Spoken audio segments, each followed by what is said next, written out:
Kata dulu saya tak akan bekerjasama dengan perasuah. Kan? Ingat tak?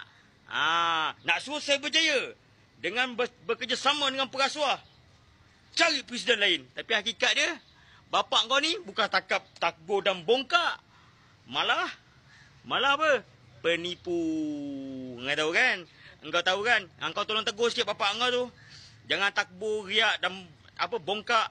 Kan? Sedar sikit, menang tu pun, jadi Perdana Menteri tu pun bukan majoriti. Jadi apa yang aku nak sampai kat engkau sini, suruhlah dia jaga rakyat, jaga Malaysia ni dengan baik, dengan amanah. Jangan cakap tak super bikin.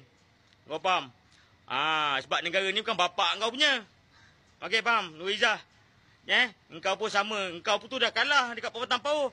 Tapi boleh pegang menyandang sana sini punya jawatan. Dalam kerajaan. Apa ke cerita? Kan? Engkau satu keluarga ni haprak. Betul gila kuasa. Nombor flat pula mak kau pakai. Yang berhormat isteri Perdana Menteri. Lama, negara lain pun tak pernah buat.